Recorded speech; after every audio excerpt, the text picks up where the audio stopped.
Morning everyone, how's everyone doing? So did anyone watch the drama? It was based on a true story. It's called Murder on the Heath. It was on Channel 4. It was in, I think, 2 parts.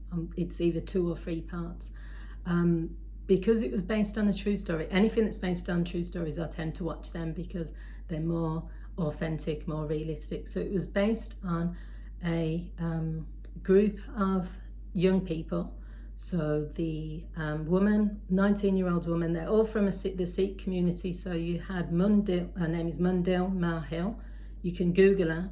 There's some information about her on The Guardian. She gave a recent interview, I think, or it was when she was 29. She's now married. But anyway, Munill, 19 years old.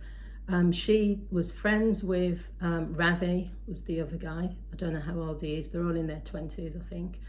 Then she met another Sikh guy, Gagan.What, sorry if I've pronounced his name wrong. He sent her a Facebook request, and then all 3 of them became friends. So Gagan.What, I'll call him Gagan because that's probably easier. He then kind of started to fall in love with her, so he was like, declaring his love for her, but she just saw him as a friend. Now the acting is really good in this drama, because when I've been reading the actual true story and I've been reading the different articles on it, it's slightly different, but it does leave you thinking what really happened. But anyway, in a nutshell, this is what happened. She became friends with both of them. Gagan then started, it did seem like he had some sort of obsession with her. He'd basically travelled, he lived in London, she lived in Brighton. He would travel down to her house and he'd say, just turn up, and he'd threaten to like hurt himself and this sort of thing if she doesn't engage with him. And then whether this happened or not, but there's not like evidence either way. She claimed that he turned up one night, that he said he couldn't drive back to London, that he then climbed into her bed and tried to sexually assault her. So she said that he was holding her wrists, he was pinning her down, and that he was nearly about to rape her, and then she managed to get him off her. So this is what led then to the next series of events, which was that she told people within the Sikh community, so namely Ravi, that used to be Gagan's friend. She told another guy in the community who's a big part of the Sikh community. And this is again where there's discrepancies. So she apparently lured him like this honeytrap thing, which I've seen quite a few programs on this honeytrap murder type thing.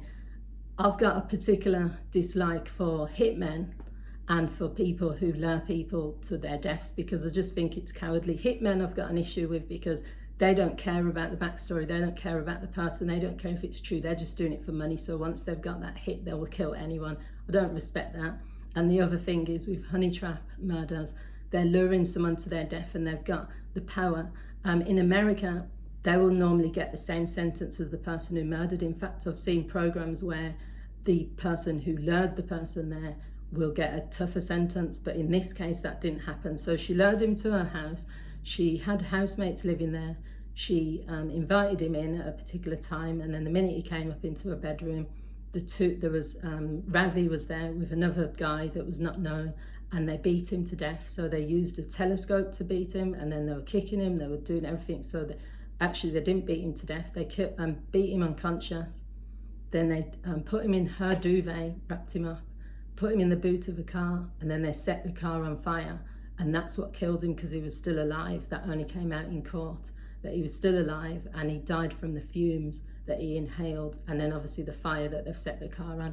Now she's saying all sorts of things. There's lots of things that happened which was quite like disturbing. And this is why, like, for me, this is someone who, she got 6 years for GBH. They couldn't do her for the manslaughter, but she's still alive, out there now doing interviews. She's married. She's still a bit iffy with what she's saying, because she's saying things like when her flatmates were trying to get into the room, when they could hear him screaming for her, she's saying, I don't know, I don't know why I didn't go in. I don't know why I didn't let them pass.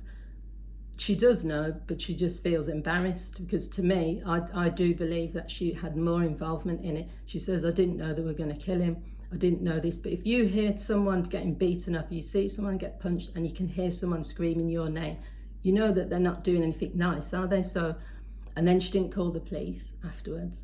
And then there's just lots of things. She went out and bought a new duvet the day after. Why would you? She saw all the blood on the carpet. So she knew what was happening, but she's doing these interviews where she's pretending that she was quite innocent. So she got 6 years, she only served 3 years.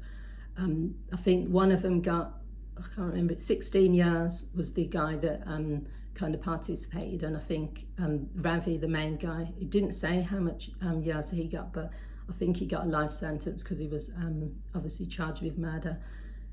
It's just unnecessary. You know, this guy was a millionaire apparently. He was really big on YouTube. He was a big part of the Sikh community. I'm not saying he was an angel, because obviously if that did happen where he attempted to rape her, then I can see why she would be upset about that.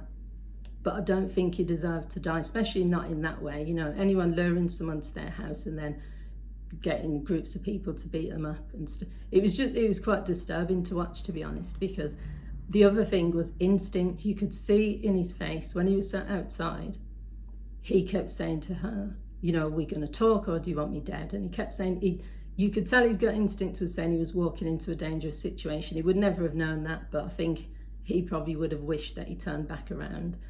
It's just sad all round. They're all young. They're all had a life ahead of them. She wanted to become a doctor. She's barred now from obviously medical practice. She works for a charity that helps people with criminal convictions get jobs. What do you guys think? Did you watch it? What side are you taking on it? I just think it's just interesting how young people, there's so many stories like this, so many, where gangs of people are luring people to their deaths, or people are all working, you know, where it's something minor, like someone split up with someone or someone's did this, and then they're ending up killing people over it. I just find it sad because it's not necessary. So let me know what you guys think. Did you watch it and what are your thoughts on it? And yeah.